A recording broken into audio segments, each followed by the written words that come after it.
not only did my daughter follow in my footsteps, but my boys are 9 and 10. I actually withheld a phone from my daughter until she was 17. Same for my boys. They don't have phone, iPad, nothing like that. Hey guys, thank you so much for supporting us and watching our videos. If you'd like to support us some more and get some of our merchandise like this awesome apron, be sure to check out our website at thecarnivorerevolution.com. Hey everybody, welcome to the Carnivore Revolution. I'm Serena, and today my guest is Cynthia Monteleone. She is Fast Over 40 on Instagram. She is a 47-year-old world champion track athlete who specializes in the 400 meter. She coaches track club and high school track. She's an author, and she's also a metabolic analytics practitioner. Thank you so much for hanging out with me today, Cynthia. Aloha, you nailed it. Great Thanks. Thank you.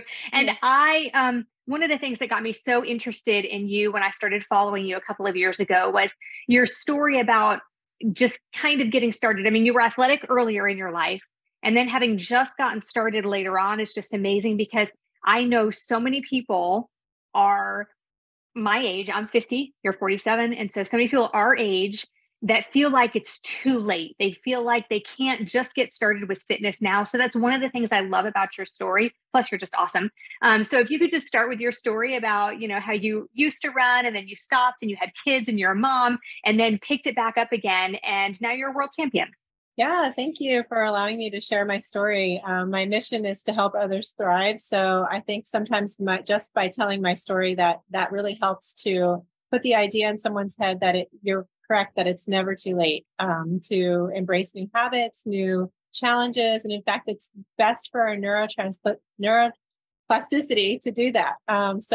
It used to be that they thought our brain was done growing, done being plastic, meaning not learning new things after 25. But what they've realized is that actually we can make our brain plastic again, meaning we can learn new things all the way throughout our life through sparking certain neurotransmitters and by giving ourselves new challenges. So that's what I hope to do. I always do that with myself, but I hope to do that for your listeners as well. So a little bit about my background. I ran track at University of North Carolina, Wilmington. It's Division I Colonial Athletic Conference. I was all East Coast, top 5 in the East Coast indoors in the 500. But, I didn't feel like I was good enough to go to national meet or go to the Olympics after things I just thought my track career was done. So I stopped running, stopped training completely after age, I guess that was age 22 or so. And I had 3 kids. I have a daughter. She's just turned 18 this year. So in my late 20s, I started having children all the way to my late 30s. And so I had my 3 kids. And then when I turned 40, my daughter said to me, she was 11, Mom, I want to run track in college like you did. And I was like, wow, that's great. Let's go to the track and run a lap around the track and see how fast we are. Oh man, was that the hardest lap of my life. I crawled across the finish line. Both of us ran maybe like a minute and 30, minute 40 seconds. It was very slow, as compared to world class, right? So, and it hurt a lot. And it felt like my bones were moving places. Like when you have 3 children, your pelvis moves and all kinds of things move. So it felt like it was like a different feeling than I'd ever had. And plus I was holding about 30 more pounds of weight. So it was definitely challenging. But I started there and I just started showing up consistently. First I showed up maybe once or twice a week to the track. And then I realized that I was going to get injured that way. Sometimes when you only train once a week, weekend warriors type thing, you actually make yourself more susceptible to injury. So I started showing up 3 times a week to the track. And at that point, when I realized that I wanted to go far and see how well can I do at this age? Let's have fun with this. How can I do it? I'm 40. I'm running really slow. I'm being heavier. How far can I go? So I sought out my mentor, Charles Poliquin. He took me under his wing. I learned so much from him. And that's how I became a metabolic analytics practitioner. He certified me. And so I learned all of the tips and tricks and how to do this. So fast forward, age 43, it took me 3 years. I became a world champion. I ran the fastest in the world. And not only that, but I was faster than my best college time in that event. So I just felt like, yes, I've accomplished it. So I'm still training. I actually kind of took a little cruise year this past year because we had a lot going on with my daughter going to college and different things. By the way, she fulfilled her dream. She is running track in college. She goes this fall to run track in college. And not only that, she chose my alma mater. So she'll be running at the same program that I ran in. Sorry about if you hear the background noise. My neighbors decided to drill right where we're having our, so hopefully it's not too loud. But yeah, so the beauty of Maui is that we can always be outdoors because the weather is so nice. So I'm at my outdoor gym. Talking to you. But so yes, my daughter fulfilled her dream. She's going to run track in college like mom. She was a state finalist in her event. She does the hurdles. And I have moved on to new challenges. I have decided to do multi-events, which means I do 5 to 7 events in one track meet. And that counts as one event. So it's either the pentathlon is 5 events indoor or the heptathlon is 7 events outdoor. And they even, as a master's athlete, offer a women's decathlon 10 events, which might be on my horizon. We'll see. I joke around with my coaches, like maybe when I'm 50, but that's right around the corner. So so I'm challenging myself by learning new things in multi-events. So that means I've never hurdled before, which is very difficult. And I've never long jumped before. And I have limited experience in the other events that aren't running. So I showed up to the World Championships this year just for fun. And I was actually in second to last place before the last event. And then I moved up to 6th place because of the running. So I'm not good. I showed up to not be good at this event. And I just want people to know that you don't have to be good at something to start it. Like you don't have to be something that's like your forte. Like if you want to learn something new, you can do it. Just show up and put in the time. So that's what I'm working on right now. Still running the 400, training for the 400 a little bit, but not competing until next summer again. I just think it's amazing. And it really goes to show you that your kids will do what you do. So if you sit on the couch and eat potato chips all day long, that's what your kids are going to do. But if you get out and be active, your kids will be more interested in being active. So I just think you are such an inspiration. What brought you to low carb though? Yeah, let's talk about that. And I just do want to touch really quick on my kids though. Not only did my daughter follow in my footsteps, but my boys are 9 and 10. I actually withheld a phone from my daughter until she was 17. Same for my boys. They don't have phone, iPad, nothing like that. This summer, we're doing a screen-free summer, so they have very limited screen time. Sometimes we watch a movie at night. Otherwise, the TV and the Xbox is off.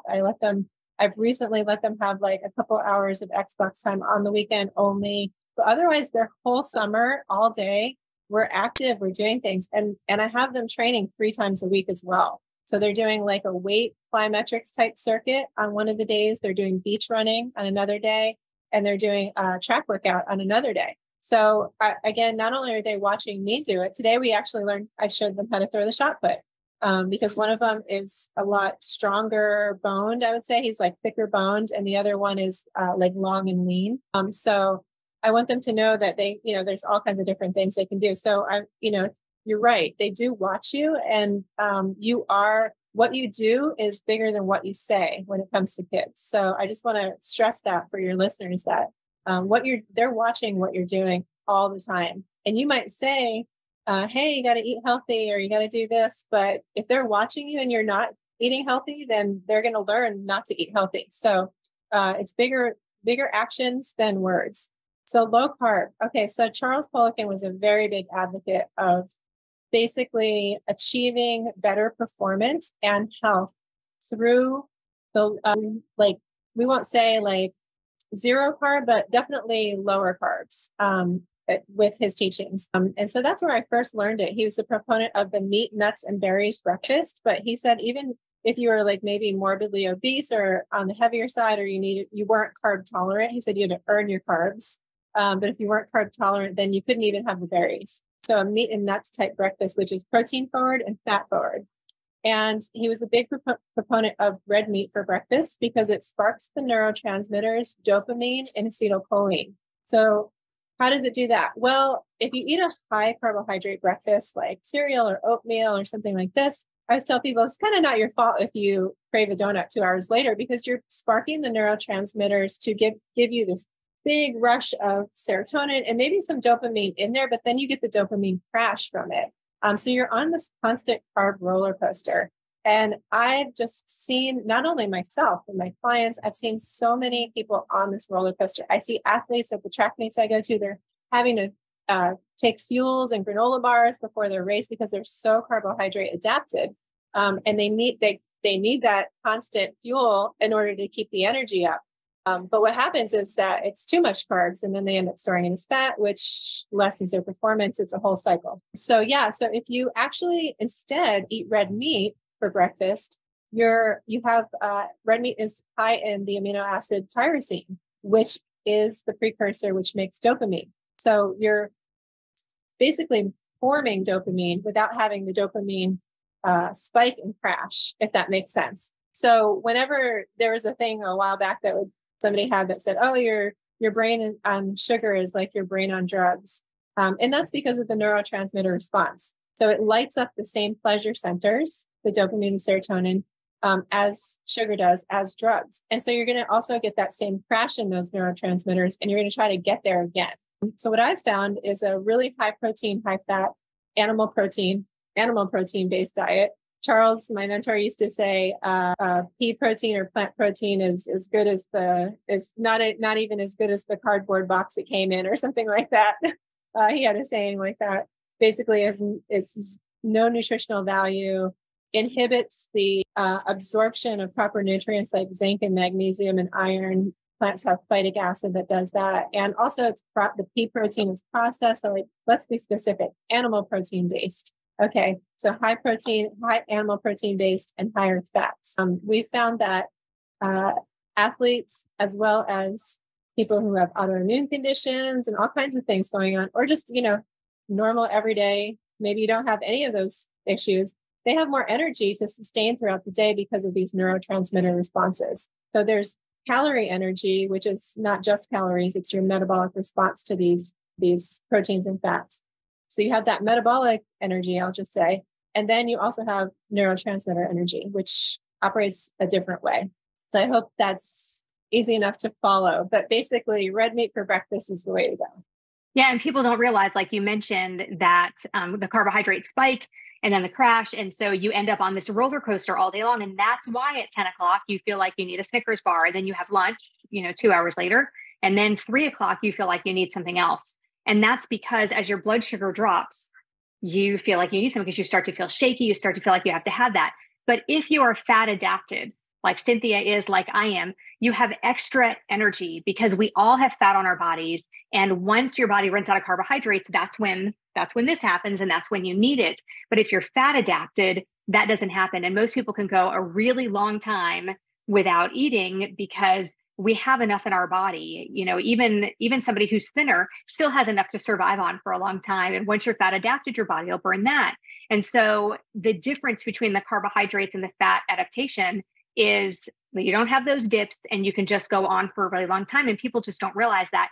Where do you think this carbohydrate myth comes from, that we have to do that carb loading? Because I've run a couple of marathons and I remember even, the night before going out for pasta dinner, and, they always have pasta dinners and stuff before a marathon or after a marathon. There's all of this, carbohydrates involved. Why do you think that is? Why do people think we need that? Well, there's always the research scientists and the nutrition scientists that they analyze the basic, we'll just say they analyze what they know of the basic science of how fuel works. And if you look at it, yes, carbohydrates do give you a faster blood glucose level in your blood. So you have faster energy for sure, but they haven't really extensively studied the effects of protein and fat adapted athletes over the years. They're just starting to now, which is great. So the whole carbo loading thing came from a scientist that basically had this group of runners, and it's been around for a long time. I believe it was the 1950s. So this is how long this has stuck around. Okay, so this group of runners, they trained, and then the week before their competition, they fasted. They actually fasted, and they didn't intake any carbohydrates. And they dropped that, and then they carbo loaded. So how many marathon runners or 5K runners do you know that fast the whole week before? And also they didn't train. They didn't train and they fasted. So how many do you know that don't train and fast before they do that pasta party? Nobody I know, because in college it was just the pasta party. So, they didn't know either. They just took that message. And what happens is not only does that create the excess carbohydrates that you have to digest all the way through your colon, whereas the meat's digested in your upper stomach, right? Very much more efficiently. But then you've got basically, you've got to, so you've got to replenish that again because you just spiked it, right? So then the next day at the marathons, you see the candy and you see all the other fuels and things like that. Whereas my athletes who I work with and myself, of course, we have our little baggie of steak. It's a very small portion. And we intake that as we compete. And so that little tiny bit of food with the nuts is greatly satisfying and gives you the energy that you need. They did do a little bit of research on ketogenic gymnasts, and they found that not only did they not lose power, but they increased their performance and they had better body composition. So they lost more body fat because you're using your fat as you train your body to use the fat as fuel. The red meat comes in importance because it's full of L-carnitine, which is necessary to move the fat for fuel. It's one of the biggest ways you can move fat for fuel, L-carnitine. That's high in red meat.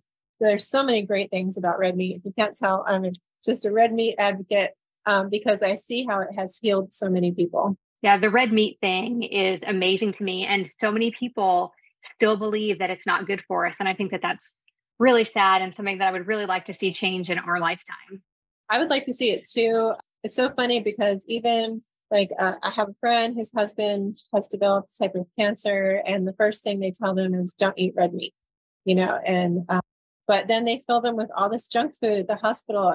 It's just really disheartening. And once you understand the food industry and how it works and the big money behind it, it's like, it sounds like a conspiracy theory, but it's right there in front of us. I have an athlete who is an Olympian who went to a prestigious university in Pennsylvania. And basically he said, I don't know much about nutrition, but I started to question it when the head nutritionist, who also teaches all the other nutritionists at the nutrition school at this very prestigious university.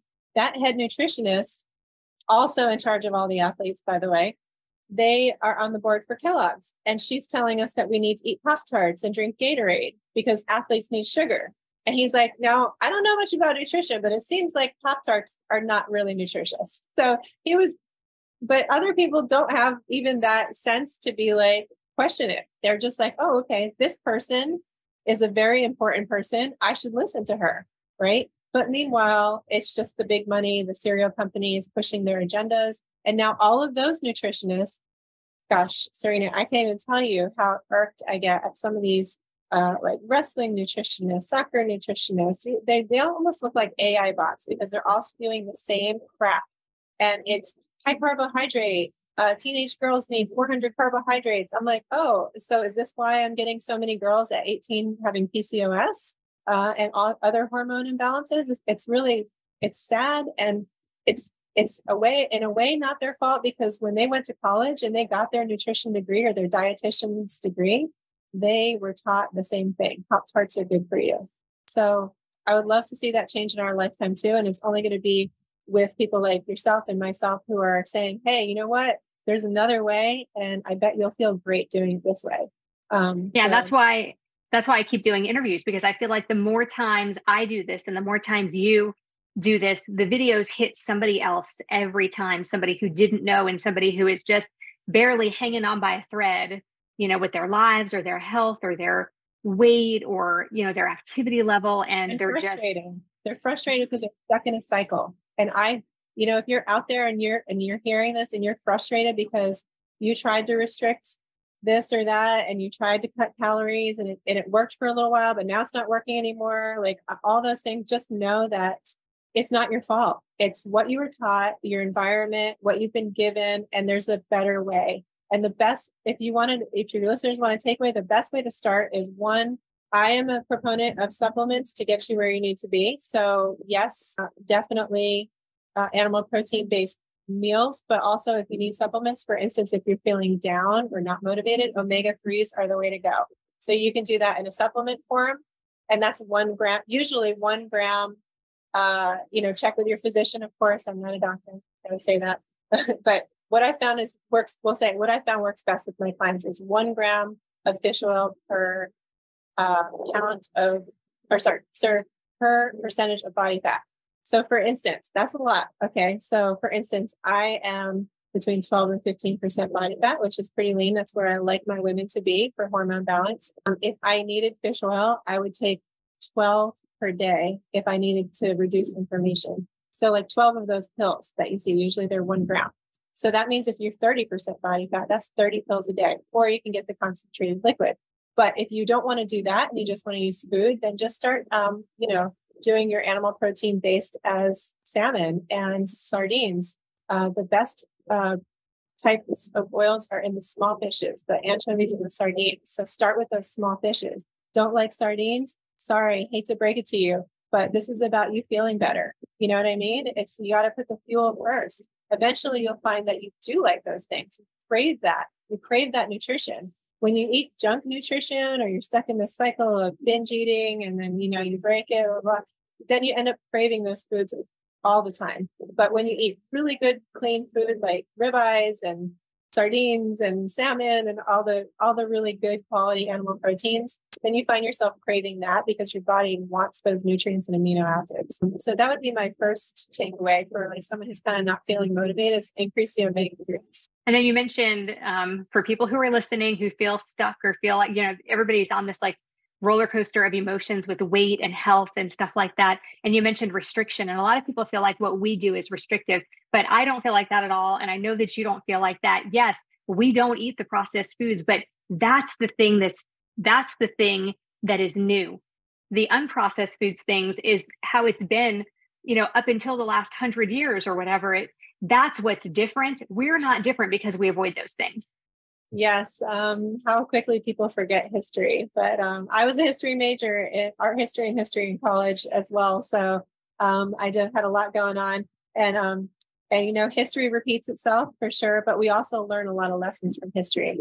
And I think people get, stuck in this tunnel where they think how it is now is how it's always been, or they just don't even want to learn of how it used to be before.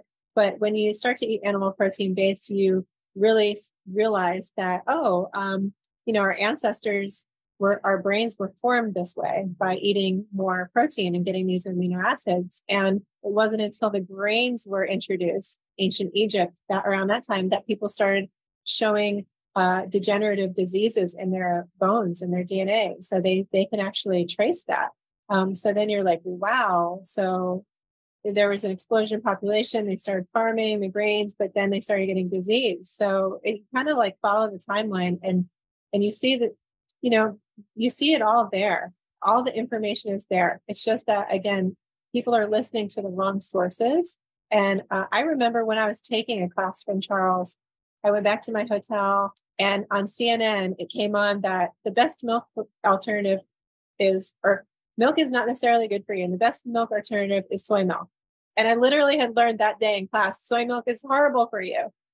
So I was like, wow, CNN is telling me that soy milk is great for me. But then who's sponsoring that news program? Again, it's like, it's really not a conspiracy theory. It's just the facts. So Charles really taught me to do my own research. And that's where I thrive with my clients as well, is, people ask me everything under the sun questions, my clients, and I'm able to give them an answer because I read at least 50 medical journal articles a week, at least. And I like to read a couple books a week if I can. This summer's been a little busy with my boys, but I definitely am still on the medical journal articles. Recently, I've been able to really help long COVID patients who are, I'm going to tell you, 100% of my long COVID patients that have come to me are vax injured. So I just want to let people know there is hope for long COVID. It just has to do with, supporting the mitochondria.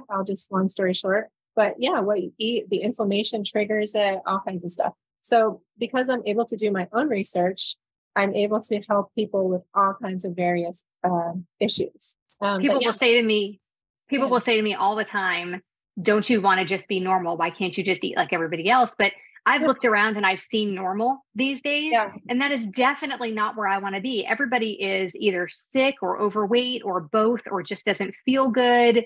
And I don't have that problem at all. Do you?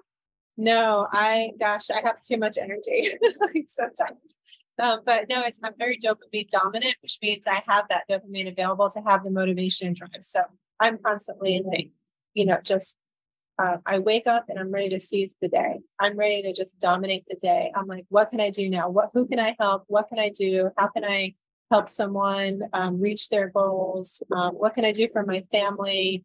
Full of energy. And I'm always starting new projects. I'm an artist, so I do mural paintings at the local hotels. I started a community mural project where I have special needs kids come and help me paint for free on community walls. So like I have definitely a lot going on because I'm so passionate and so driven. And I just want people to know that that is not abnormal. Like that is how the normal should be.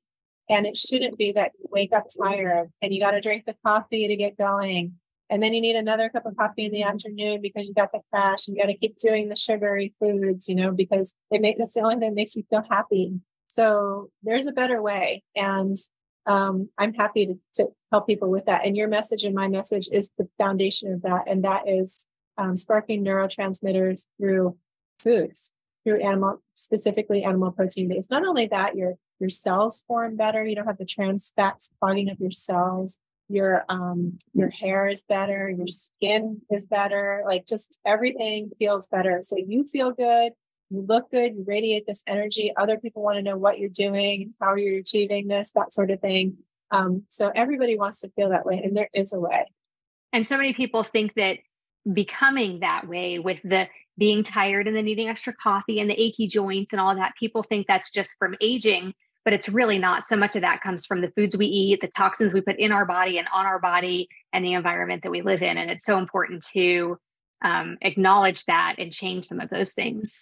So I'm a runner. I've been running for like 25, almost 30 years, off and on. But that's always been my go-to sport when I'm being active, and I'm usually pretty active. But I really don't like running very much. And so we talked about this a little bit off camera. So I've run 2 marathons, I've run multiple half marathons, numerous 5Ks. I couldn't even count the amount of 5Ks, but I kept hearing about how the longer distance running and the steady state cardio wasn't what we need as we get older. And so I started sprinting last year. So, and I've heard that is the best way to do it. So what is the difference between going out and doing like steady state cardio and the sprinting? Why is the sprinting or the kind of HIIT training so much better for us? Oh my gosh. Wow. There's so many different reasons. And I definitely, if anybody follows me on Instagram, that's the best place to get all the answers and just go through my posts, because I will pull out all the research too, and I'll back it up with the research. But I'm just going to go through a few because there's so many. One, it increases BDNF, which is brain derived neurotropic factor. That is what our fertilizer, it's a protein that's a fertilizer for our brain. So it improves our cognition and it makes our brain less susceptible to the aging diseases like the degenerative Alzheimer's, dementias, that sort of thing. So the increased BDNF more so in sprinting than in endurance training. So you do get it a little bit in endurance training, but not as much as sprinting. So increased BDNF, you have better hormone balance because you're actually holding more muscle mass. When you're doing too much long, slow cardio, you're basically sending your body into a state of chronic cortisol. So I think probably your listeners have heard of this before, but cortisol is a stress hormone, and you want an increase in it, and then you want it to be blunted. So in the morning, our cortisol raises to wake us up. That's normal. That's okay. In exercise, it goes up. But if you keep exercising too long, it stays up. And then it's really hard to come back down. And if your cortisol hormone's up, you can't make your other hormones that you need. So my mentor would say, like, for instance, if you're a caveman and you're being chased by a tiger, you're not going to be thinking about, reproducing. So therefore, your sex hormones are down. And you need those to be balanced and more fertile and better athletic performance, all the things. So you don't want that elevated cortisol. The muscle mass helps you also with hormone balance, and it helps you stay strong for aging, so that if you happen to have a fall or a slip or something like that, you are strong enough to recover, catch yourself, recover, all of those things. because you're pounding your bones harder, you actually have better bone density. So another perk of sprinting is better bones. I have a whole article. It's called Better Bones on my website. It goes into bone health in depth with lots of citation. The other thing is you have less overuse injury. So a lot of times when people continuously run, they get overuse injuries. Sprinting, some people say, oh, well, yeah, but people pull hamstrings while sprinting. Well, not if you increase gradually and do it the right way. So I wrote a book about it, Faster over 40, as a manual to help people start sprinting. But basically, I usually advise to strength train for sure 3 times a week. And then also start walking up a hill. So I'm not saying go out and sprint tomorrow. Don't put on spikes and run as fast as you can. But maybe if you're a beginner, start walking up a hill because it forces your foot into the dorsiflex position that you need to strengthen your feet for sprinting. Running slowly on the beach with resistance. That is soft landings for your joints, but it pushes your muscles into the place where you need to be for sprinting. So you don't even have to run fast on the beach. You just run a short distance at your comfortable speed, and then gradually, maybe you time it, your distance, and then maybe you run again to that same place, and maybe you got a little faster. So gradually, definitely gradually, eventually moving on to grass sprints. And then finally, it could take 3 months until you get to that, depending on your level. But yeah, so sprinting for sure. Also, it improves body composition better. That's one more thing. So basically, they found that you lose more body fat if you sprint for 20 minutes than if you run for an hour. So that's another part of it. Yeah. Yeah, that's amazing. Sprinting for the win, right? And what about fasting? Do you do any kind of fasting? That's a good question. I'm actually not a proponent of fasting. I'm one of the ones that I've never been on board for fasting. In the special occasion that I would have a very obese client, then maybe I would do a bone broth type of fast for a couple of days, maybe like 24 to 48 hours per week. But otherwise, what I have found is that fasting also interferes with the hormones. So you end up getting too much stress on the adrenals, and then your body is foraging for amino acids all day long. It's looking for that nutrition. It's looking for those building blocks to keep your mitochondria going and keep you going. So if you take away that food, your body thinks again, it's stressed. It's something's going on. You're in a mode where you might die, right? You don't have food available. You might die. So where I do see the benefits of the autophagy, which fasting does recreate new cells, there are many other ways to do that. One of them is sprinting. The other one would be a sauna ice bath type round. So there are so many other ways to get autophagy that I just feel like, especially for women, it really messes with hormones. And we do fast. We fast when we sleep. Our bodies are set up to fast during that time.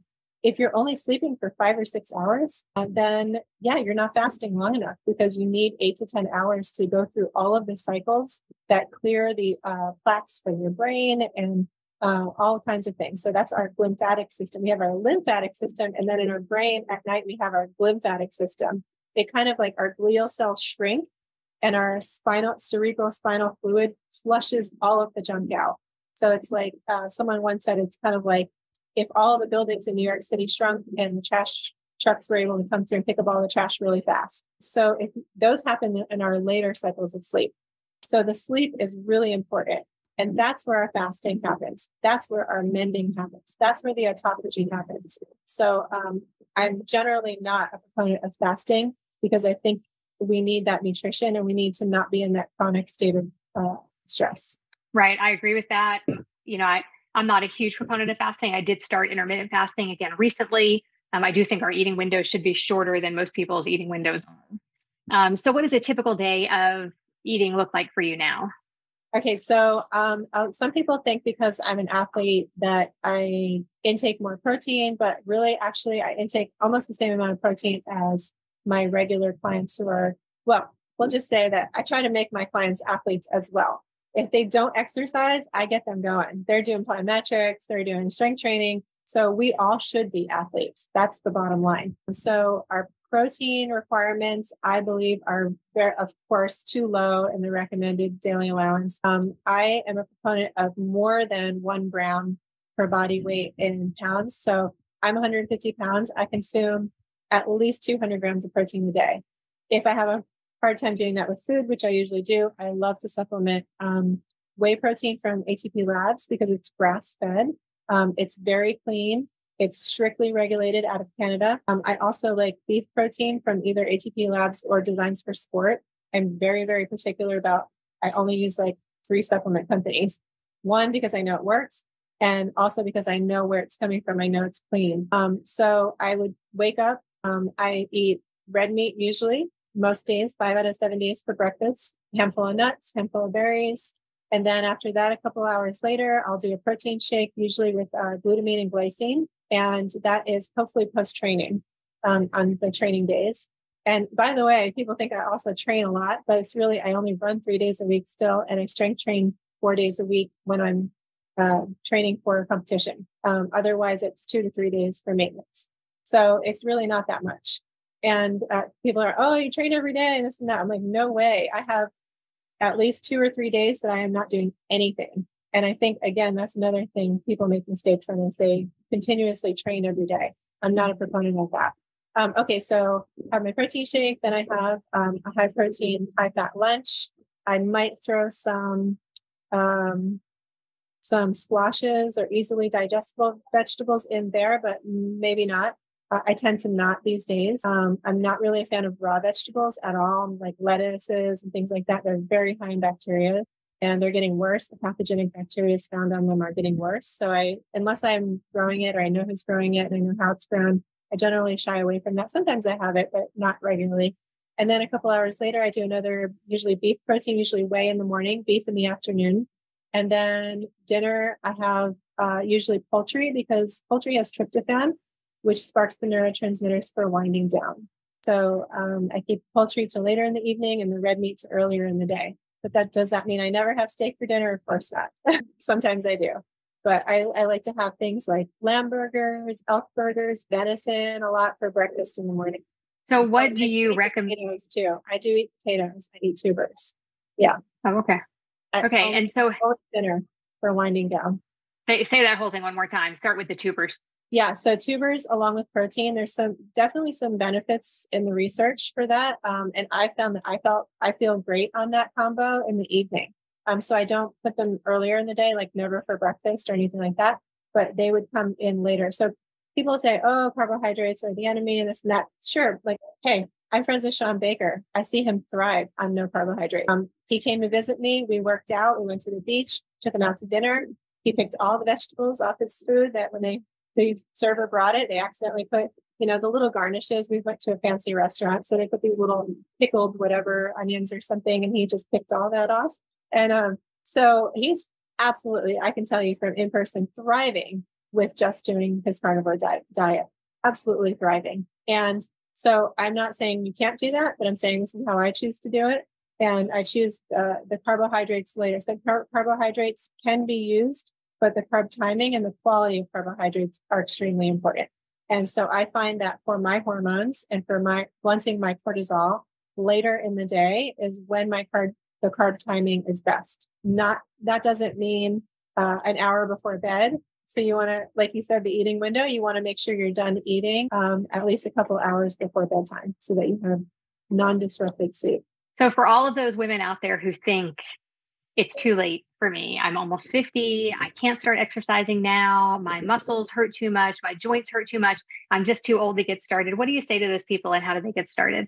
Yes. And I'm glad you mentioned the joints because that does seem to be a big issue, especially as we age. And I can tell you I have zero joint problems or joint pain and I pound my body. I mean, I run on the track until I can't run anymore. That's how hard I push myself. And I'm lucky that I have that energy to do that.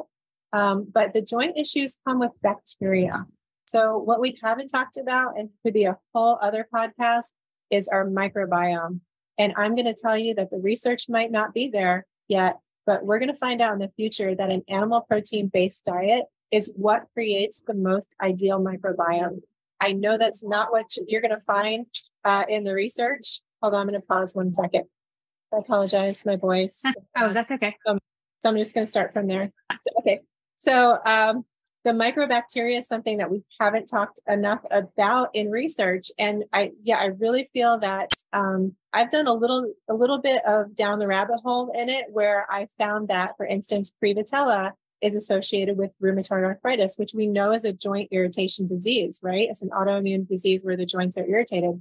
Prevotella comes if what we eat to create Prevotella, because what we eat creates the bacteria that we foster, is a high fiber, high vegetable diet. So all these people who are eating these high, vegan, vegetarian, blah, blah, blah, they're getting this Prevotella overabundance. There are different types, and that is leading to these joint issues and these autoimmune issues. So when you look at, for instance, COVID outcomes, you'll find that Bacteroides, which are derived from higher protein based diets, are more beneficial in the outcomes of COVID than Prevotella. If you look up Prevotella COVID outcomes, you'll find that if you have an abundance of Prevotella, you have a worse COVID outcome.